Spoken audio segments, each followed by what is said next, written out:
Bharti news, सीधा, सटीक और निष्पक्ष। नमस्कार, आप देख रहे हैं भारती न्यूज़। मैं हूं सक्षम कपूर।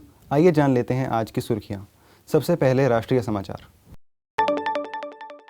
आज उत्तर प्रदेश के संभल जिले में प्रधानमंत्री नरेंद्र मोदी ने श्री कल्की धाम मंदिर का शिलान्यास किया। मोदी ने श्री कल्की धाम मंदिर के मॉडल का अनावरण भी किया। चंडीगढ़ में किसान नेताओं और केंद्र सरकार के बीच चौथे दौर की वार्ता हुई। बैठक के बाद केंद्रीय मंत्री पीयूष गोयल ने कहा कि किसान नेताओं से सकारात्मक चर्चा हुई।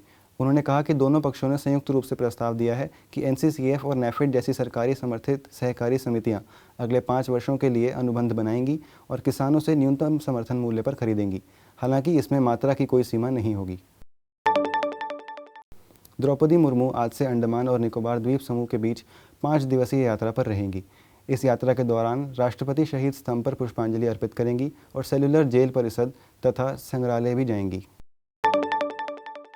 मुख्य निर्वाचन आयुक्त राजीव कुमार के नेतृत्व में निर्वाचन आयोग के तीनों सदस्य बिहार में आगामी लोकसभा चुनावों की तैयारी के लिए समीक्षा करने राज्य के 3 दिन के दौरे पर रहेंगे। आइए रुख करते हैं अंतर्राष्ट्रीय खबरों का।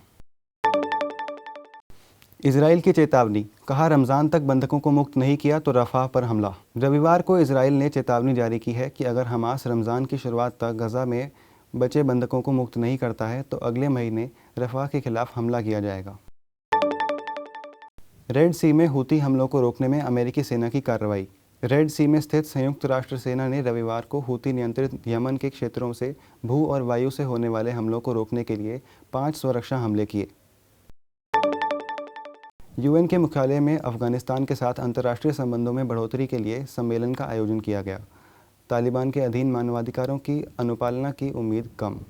कतर में संयुक्त राष्ट्र द्वारा आयोजित सम्मेलन का उद्देश्य अफगानिस्तान के संकटपूर्ण संदर्भ में अंतर्राष्ट्रीय संबंध बढ़ाना है, लेकिन तालिबान के अधीन मानवाधिकारों की कमजोरी के संदर्भ में थोड़ी प्रगति की उम्मीद है। रविवार को संयुक्त राष्ट्र महासचिव अंतोनियो गुटेरेस दोहा में 2 दिन की बैठक की शुरुआत करेंगे, जिसमें संयुक्त राष्ट्र के सदस्य देशों की विशेष प्रतिनिधियों और अफगान सिविल सोसाइटी के प्रतिष्ठानुमान सहित सकारात्मक रूप से मिलकर अफगानिस्तान के साथ अंतर्राष्ट्रीय संबंधों के लिए मार्गदर्शन तैयार करने का प्रयास करेंगे। आक्रमण के 2 साल बाद यूक्रेन का ड्रोन युद्ध रूस के सैन्य फायदे को चुनौती देता है। म्यूनिख सुरक्षा सम्मेलन में चिंता जताई गई। 2 साल बाद भी रूस के आक्रमण में ड्रोन युद्ध में कई तकनीकी प्रगतियों को उकेरा जा रहा है, जिससे यूक्रेन को रूस के सैन्य फायदे के हिस्से से बाहर करने का एक नया तरीका मिल गया है। अब जान लेते हैं व्यापार जगत के समाचार। आरबीआई गवर्नर शक्तिकांत दास का बड़ा बयान, कहा निरंतर आर्थिक प्रगति के लिए कम और स्थिर महंगाई दर का होना आवश्यक है।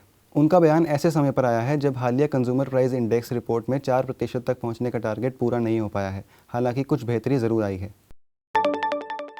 लगभग 3 सालों के अवकाश के बाद भारत बना वेनेजुएला के कच्चे तेल का सबसे बड़ा आयातक।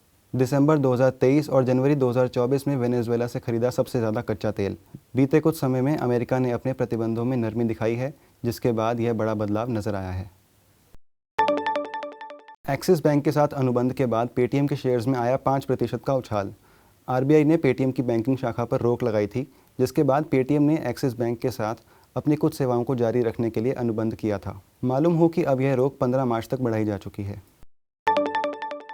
आंदोलनरत किसानों और भारत सरकार के बीच एमएसपी की मांग पर सहमति बनना हुआ और मुश्किल।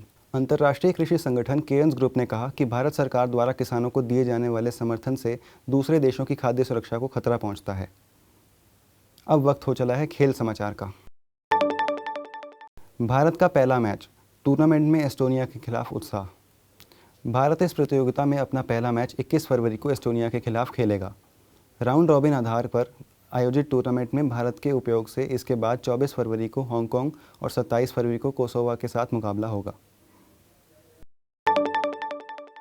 परिणीति नायक ने अपैरेटस विश्व कप में कांस्य पदक जीता। परिणीति नायक ने Paris Olympic qualifying FIG apparatus का विश्व कप में कांस्य पदक जीता। 28 वर्षीय जिमनास्ट ने वॉल्ट पर 13.616 का स्कोर प्राप्त किया। फाइनल में राष्ट्रमंडल खेलों की पदक विजेता दीपा कारमाकर 5वें स्थान पर रहीं। उनका स्कोर 13.383 था। भारत ने इंग्लैंड को 434 रन से हराया। रविवार को टीम इंडिया ने राजकोट टेस्ट मैच में 434 रनों से जीत हासिल की। इंग्लैंड टीम चौथी पारी में केवल 122 रन बना पाई थी, जबकि उनका लक्ष्य 557 रनों का था। यशस्वी जायसवाल के 2 शतकों के कारण भारतीय टीम ने इंग्लैंड को 557 रनों का लक्ष्य देने में सफलता प्राप्त की थी। जायसवाल ने 214 रनों की पारी में 12 छक्के लगाए। इंग्लैंड के कप्तान ने डीआरएस से अंपायर्स कॉल हटाने की मांग की। इंग्लैंड के कप्तान बेन स्टोक्स ने भारत के खिलाफ तीसरे टेस्ट मैच में हार के बाद डिसीजन रिव्यू सिस्टम यानी डीआरएस से अंपायर्स की कॉल को हटाने की मांग की है। स्टोक्स को तीसरे टेस्ट की दूसरी पारी में जैक क्रॉले ने एलबीडब्ल्यू आउट दिए जाने पर निराशा हुई थी, इसलिए उन्होंने डीआरएस नियम में बदलाव की मांग की है। तो ये थी आज की प्रमुख खबरें। सभी ताज़ा खबरों, ग्राउंड रिपोर्ट्स और मज़ेदार प्रोग्राम्स देखने के लिए हमारे चैनल को सब्सक्राइब करें और देखते रहिए भारती न्यूज़। धन्यवाद।